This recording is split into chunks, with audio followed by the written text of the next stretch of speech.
This is problem 16.76. It's on page 1174. A uniform slender rod of length L equals 900 millimeters and mass 4 kilograms is suspended from a hinge at C. Knowing that a horizontal force P of magnitude 75 newtons is applied at end B, determine A, the distance r bar for which the horizontal component of the reaction at C is 0, and B, the corresponding angular acceleration of the rod. Well, it's a long, slender rod, so coming up with the moment of inertia is not terribly difficult. But let me sketch it. We've got point C on ground here. We've got G at the center of the rod. We're trying to figure out how far away those 2 points need to be so that there can be no horizontal force at C when we apply a load P of 75 newtons. Now, obviously, the center of gravity is at the center of the rod. Half the length of the rod on either side. They told us that the length of the rod is, I'm going to write 0.9 meters rather than 900 millimeters. And they told us that the mass of the rod is 4 kilograms. Well, I started off saying, I bet we're going to need the moment of inertia. So for a cylinder rod, that's 1/12 mL squared. And so if we plug in 1/12, 4 kilograms, a length of 0.9 meters squared, we get an inertia moment of 0.27 kilograms meters squared. Now I decided that the next thing to do is some moments about G, taking counterclockwise as positive, because I know that I want to find that R bar for Cx equals 0 and alpha for Cx equals 0. Okay. So I just some moment about G. Well, that would be, let's see, P causes a negative moment, so P times L over 2. And notice since Cx is 0, it must be 0. Then summing moments about C, I don't need to include C.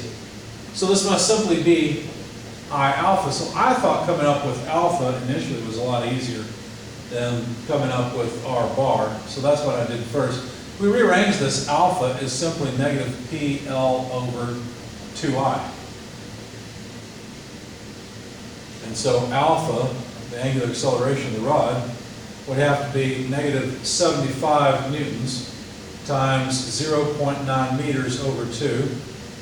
Well, let's do it this way. 0.9 meters over 2 times I. And I is just 0.27 kilogram meters squared. Now, let's see what our units are. A Newton is nothing more than a kilogram meter per second squared, so the kilograms go away.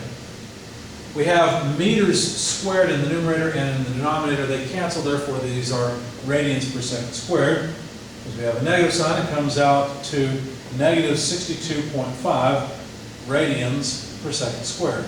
So that is a clockwise rotation because, of course, we consider our coordinate system xy like this such that counterclockwise is positive. Okay? So when we push here, not surprisingly, it accelerates clockwise. But now at least we know the magnitude. If we now sum forces in the x direction, that should help us as well because think about it, Cx is 0. So we simply get negative P equals mass times acceleration in the x direction of the center of gravity. And so therefore we can actually calculate the acceleration of the center of gravity just by negative P over m as negative 75 newtons divided by a mass of 4 kilograms. Again, a newton is a kilogram meter per second squared, and so we'll get meters per second squared of acceleration, which is what we would expect. So the acceleration in the x direction simply comes out to negative 18.75 meters per second squared. But now I have to employ some kinematics because I need to relate the motion of G to C, where C does not accelerate. The acceleration of point G equals the acceleration of point C, which does not accelerate, plus some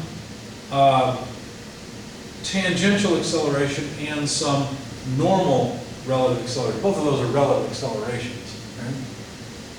So then we can expand the terms as follows. Alpha K cross r cg minus omega squared rcg. Because our reference is c, so we're going from c to g. How did I know to do this? Well, I knew I needed that distance, and I knew that this relative acceleration equation would involve a vector between the 2 points. So I just tried it, and it worked out nicely. Now, the acceleration of g consists of an x component I and acceleration of g and the y component j. On the right-hand side, if I continue with the cross products, well, let's see. I would have, notice RCG is nothing more than R bar, which I want to find. We're going from C to G, so that's in the negative J direction. So I just need to take K cross J, which is negative I, but the negative sign then cancels, and I simply get alpha R bar in the I direction. Well, let's do that a little more slowly. R bar is what they use. It's an unfortunate term because it makes it look like a vector. By this point, R bar is not a vector at all. But let's just slow down and write K cross negative J. There we go. And then here, if we cancel the negative signs, we just have R bar in the J direction. Oh, let's not forget omega. Omega squared R bar in the J direction. Now, K cross J, as I said, is negative I, so the negative sign cancels, and we simply get I out of this. So if we look at the X or the I direction, what would we get? Acceleration of G in the X direction, that's the only I term over here, equals alpha R bar, and that's it. And so, R bar, the distance we're looking for, must be the acceleration of G in the X direction divided by alpha. And so those things we already know, negative 18.75 meters per second squared divided by alpha, which we found somewhere, there it is, negative 62.5 radians per second squared. Notice the seconds go away, radians go away for free, and we simply get meters of distance. So R bar is 0.3 meters. When you divide those out, that's what you get. So it's actually pretty simple. The hard part is figuring out what you should do. Well, as soon as you see you've been given a problem with a slender rod, go get the moment of inertia. Why not? It's something you can do. And then some moments, because you notice in all these problems that you always have to sum moments, right? It's very rare that you will not have to sum moments. So just some moments, especially when you have a body of size. Even if that body is not rotating or angularly accelerating, some moments, because it'll tell you something interesting. You often have to sum forces. I will tell you, when I go through a problem like this, I often don't know how it's going to end. What I'll do is I'll just apply things that I know are true. For example, summing moments, summing forces, and then employ a relative motion equation to relate the motion of 2 points on the same body. You have to be careful about that. It has to be on the same body. Okay? And then everything falls out. I didn't know where I was going. I got lucky that it came out so easily. As I said, the author recommends, or the book recommends solving for R bar first. That doesn't make sense to me. You need alpha. And like I said, I just tried summing moments. Alpha dropped right out, and I thought, well, that was easy. If you can get alpha, if you can get the accelerations, you're doing well. And so that's why then I summed forces, and away we went.